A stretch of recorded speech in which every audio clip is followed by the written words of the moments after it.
سوال ہے کہ محض ایک خواب کی بنا پر اویس نصیر کو فسوق کے درجے میں حضرت علی رضی اللہ تعالیٰ عنہ کا بیٹا نہیں کہا جا سکتا۔ اس سلسلے میں خوابوں کی ایک سیریز ہے۔ جون 2024 میں جب مجھے پتہ چلا کہ جس سبز آنکھوں والے کی بزرگان دین بشارت دے چکے ہیں وہ اویس نصیر ہیں، تو میں نے اس سلسلے میں اللہ تعالیٰ سے بار بار مدد مانگی، سوال کیا کہ اویس نصیر کون ہے۔ میرے خواب میں نبی اکرم صلی اللہ علیہ وآلہ وسلم آئے۔ آپ مشرق کی سمت کھڑے تھے، آپ کے دائیں سمت اویس نصیر تھے اور اس طرف میں تھی۔ درمیان میں ایک پردہ تھا، کالے رنگ کا پردہ تھا، وہ اتنا گہرا تھا کہ بمشکل اویس بھائی کا چہرہ واضح ہو رہا تھا۔ آپ صلی اللہ علیہ وسلم نے اپنے دانے ہاتھ کی سمت اشارہ کیا۔ آپ صلی اللہ علیہ وسلم نے فرمایا یہ اویس ہیں، اور میں آپ کے ہاتھ کی سمت کو فالو کرتے ہوئے میں نے اس طرف دیکھا تو اویس بھائی کھڑے تھے۔ میں نے بھی سختہ اویس بھائی سے کہا کہ آپ کے پاس کیا ثبوت ہے کہ آپ ہی منصور ہیں؟ تو اویس بھائی نے بس اتنا ہی کہا، میرے پاس میری ڈائری ہے، پڑھ لیں، اس کے علاوہ میں کوئی جسٹیفیکیشن نہیں دے سکتا۔ پھر وہ پردہ گہرا ہو جاتا ہے اور اویس بھائی چلے جاتے ہیں۔ میں کہتی ہوں ڈائری کیا ہے؟ نبی اکرم صلی اللہ علیہ وسلم فرماتے ہیں کہ اویس نصیر کی ویڈیوز اور ویب سائٹ۔ یہ خواب مجھے 12 جون کو آیا اور اسی رات کو آپ صلی اللہ علیہ وسلم نے مجھے یہ حدیث بتائی گئی۔ چونکہ 12 جون کو مجھے پتہ چلتا ہے کہ منصور کے بارے میں احادیث اور ساری ریسرچ کرنا شروع کرتی ہوں، تو 14 تاریخ کو پھر نبی اکرم صلی اللہ علیہ وسلم میرے خواب میں آئے۔ میں اپنی ریسرچ کا کچھ حصہ مکمل کر چکی تھی اور کچھ باقی تھا۔ آپ صلی اللہ علیہ وسلم نے فرمایا اس خلافت کو امن کا گہوارہ بنانا ہے۔ جس خواب میں نبی اکرم صلی اللہ علیہ وسلم کی موجودگی ہو وہ خواب کبھی جھوٹا نہیں ہو سکتا، اس میں کبھی شیطان نہیں ہو سکتا۔ میری بات پر یقین کرنے کے لیے یہ خواب ہی سب سے بڑی دلیل ہے۔ حالانکہ اس وقت نہ مجھے منصور کا پتہ تھا، اس بات کی دلیل ہے کہ یہ خواب اللہ تعالیٰ کی طرف سے تھا۔ پھر 30 جولائی 2024 کو پھر مجھے ایک خواب آتا ہے۔ کچھ لوگ میرے گرد جمع ہوتے ہیں اور چیم گوئیاں کر رہے ہوتے ہیں، اپنی اپنی رائے دے رہے ہوتے ہیں۔ میں کہتی ہوں کہ اس وقت امیر المومنین جو فیصلہ کریں گے وہی سب سے معتبر ہوگا، ہمیں ان کا انتظار کرنا چاہیے۔ اور امیر المومنین سے مراد میری اویس نصیر ہوتے ہیں، اویس بھائی ہوتے ہیں۔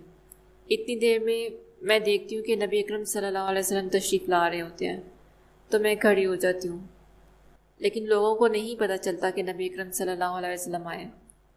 آپ صلی اللہ علیہ وسلم مجھ سے مخاطب ہوتے ہیں اور فرماتے ہیں کہ اویس کے خواب صحابی رسول کے برابر ہیں۔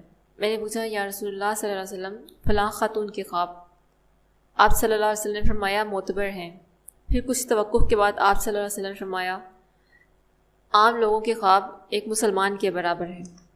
میں نے ایک حدیث کی تشریح میں کہیں پڑھا تھا کہ منصور کا رتبہ اس زمانے میں صحابی رسول کے برابر ہوگا۔ کچھ اس سے ملتے جلتے الفاظ تھے، کیونکہ میں وہ حدیث ڈھونڈ نہیں پائی ہوں جس کی تشریح میں یہ لکھا ہوا تھا۔ کیونکہ احادیث کی روشنی میں منصور کی جو صحیح پہچان ہے وہ یہ ہے کہ منصور قریشی ہوں گے اور وہ اہل بیت سے ہوں گے۔ اس بارے میں مجھے بہت شروع میں جون 2024 میں بتایا گیا تھا، کچھ میں بھول گئی۔ اللہ تعالیٰ میری اس گستاخی کو معاف فرمائے۔ میں بار بار اللہ تعالیٰ سے کہہ رہی تھی، مدد مانگ رہی تھی کہ مجھے کوئی واضح اشارہ مل جائے تاکہ میں لوگوں کو بتا سکوں۔ تو اللہ تعالیٰ کی طرف سے جو جواب مجھے ملا وہ جواب نہیں تھا بلکہ سوال تھا، جس سے میری روح کانپ گئی۔ کیا تمہیں یقین ہے؟ اس سوال سے یہ مراد تھا کہ اگر مجھے یقین ہوتا تو میں بار بار اس بات کا سوال نہ کرتی کہ کیا واقعی اویس بھائی قریشی ہیں۔ تو میں نے اللہ تعالیٰ سے معافی مانگی کہ یا اللہ مجھے یقین ہے اور مجھے معاف کر دے۔ پھر مجھے سمجھ آ گئی کہ مجھے اتنے سے علم کے ساتھ ہی آپ تک بات پہنچانی ہے، لیکن درمیان میں کچھ دوسرے ٹاپکس شروع ہو گئے اور یہ ٹاپک تھوڑا سا پس پوچھ جاتا رہا۔ اس وقت تک میں یہی جانتی تھی کہ عباسی دور میں اہل بیت میں بعض کو اللہ تعالیٰ نے چھپا لیا تھا، وقت آنے پر اللہ تعالیٰ انہیں خود ظاہر کرے گا۔ پھر مجھے 17 یا 19 مئی کو یہ خواب آیا جو میں پہلے بھی بیان کر چکی ہوں کہ اویس بھائی کا بیٹا ہوتا ہے اور وہ جھک کر کسی سے سلام لے رہا ہوتا ہے ایک مسجد میں، اور ان ہستی کے پاس کافی سارے لوگ موجود ہوتے ہیں، دور دور سے لوگ آ رہے ہوتے ہیں، مردوں کا رش ہوتا ہے ان کے گرد، تو وہ دونوں طرف سے سہارا لے کر کھڑے ہوتے ہیں، کافی ضعیف ہو چکے ہوتے ہیں۔ جب میں نے پوچھا یہ کون ہیں، تو نبی اکرم صلی اللہ علیہ وسلم نے فرمایا کہ یہ ان کے دادا جان ہیں، یعنی اس نوجوان کے دادا جان ہیں۔ میں اکثر نبی اکرم صلی اللہ علیہ وسلم کی بات کو صیغہ راز میں رکھ دیتی ہوں، کہیں کوئی خود نمائی، کوئی بڑائی یا کوئی تکبر کی بات نہ آ جائے۔ پھر نبی اکرم صلی اللہ علیہ وسلم نے فرمایا کہ انہوں نے صحرا کی صعوبتیں بہت برداشت کی ہیں، جس کے بعد میں نے کہا کہ میں نے تو صحرا کی صعوبتیں دیکھی ہی نہیں ہیں، اس کے بعد میری آنکھ کھل گئی۔ اس خواب کے بارے میں سوال اٹھایا جاتا ہے کہ خواب کے اندر حضرت علی رضی اللہ تعالیٰ عنہ کا نام نہیں لیا گیا، تو اس لیے وثوق کے ساتھ یہ نہیں کہا جا سکتا کہ وہ حضرت علی ہی تھے۔ اگر میں نے من گھڑت بات ہی کرنا ہوتی تو ڈائریکٹ میں حضرت علی کا نام لیتی، یہ کہہ دیتی کہ وہ ہستی حضرت علی رضی اللہ تعالیٰ عنہ تھے۔ جو چیز جیسے ہوئی ہے ہو بہو ویسے ہی بیان کی ہے۔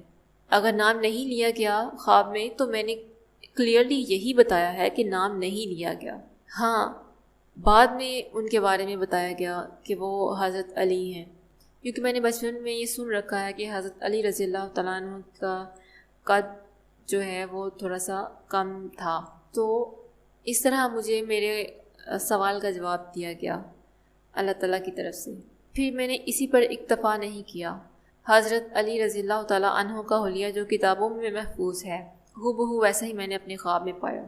اس لیے میں وثوق کے ساتھ کہہ سکتی ہوں کہ وہ حضرت علی رضی اللہ تعالیٰ عنہ ہی تھے جن کے بارے میں نبی صلی اللہ علیہ وسلم نے فرمایا کہ یہ ان کے دادا جان ہیں، اس نوجوان کے دادا جان ہیں جو اویس بھائی کا بیٹا بتایا گیا مجھے خواب میں۔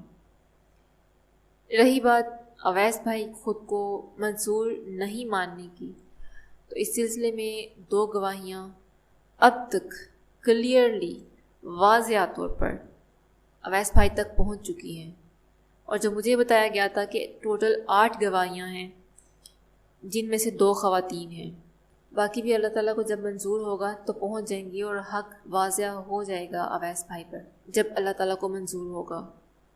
اب یہ بڑی اہم بات میں آپ سے کرنے جا رہی ہوں جس کو آپ نظر انداز نہیں کر سکتے۔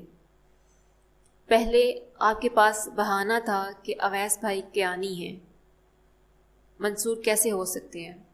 اب جب کہ آپ تک علم کی یہ بات پہنچ چکی ہے جس کو رد کرنے کی کوئی دلیل نہیں ہے، تو آپ کے پاس سوچنے کی مہلت ختم ہو چکی ہے۔ پہلی بات، نبی اکرم صلی اللہ علیہ وسلم نے حکم دیا کہ اویس کے پیچھے نماز پڑھیں، اگنور کیا گیا، پس سے پوچھ ڈالا گیا۔ دوسری بات، آپ صلی اللہ علیہ وسلم نے پکار کر کہا کہ اویس کے پیچھے نماز پڑھیں، بات کو تسلیم نہیں کیا گیا۔ 1 سال ہونے کو ہے، اب تک کوئی خلافت میں نہیں پہنچا سوائے اس کے کہ اللہ تعالیٰ نے خود ہی اپنے پاس سے خلافت میں ایک نئے فرد کا اضافہ کیا ہے۔ جیسے جیسے آپ تک علم کی باتیں پہنچ رہی ہیں، سوچنے کی مہلت ختم ہو رہی ہے، عذاب آپ کے سروں پر منڈلا رہا ہے۔ میں یہ نہیں کہہ سکتی کہ جیسے میں ویڈیو اپلوڈ کروں گی تو عذاب شروع ہو جائے گا، بس میں اتنا ہی کہہ سکتی ہوں کہ عذاب آپ کے سروں پر منڈلا رہا ہے۔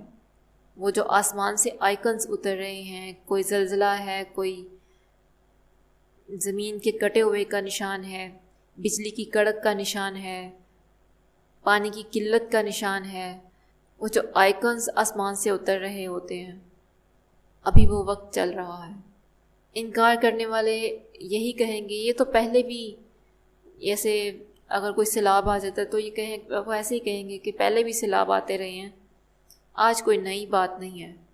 جب یہ آسمانی آفتیں رک جائیں گی تو پھر انڈیا اس ملک پر اٹیک کرے گا، پھر آپ کے پاس اتنی مہلت نہیں ہوگی کہ آپ خود کو بچا سکیں۔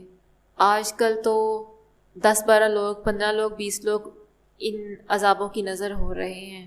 جیسا کہ پچھلے دنوں کچھ لوگ ایک ریلے میں بہہ گئے، اللہ تعالیٰ کی ہمیں بیشی معاف فرمائے، ان کے لیے اللہ تعالیٰ نے واضح الفاظ میں کہا ہے کہ مجھے اپنی عزت کی قسم، اگر وہ مجھ سے مدد مانگتے تو میں ضرور ان کی مدد کرتا۔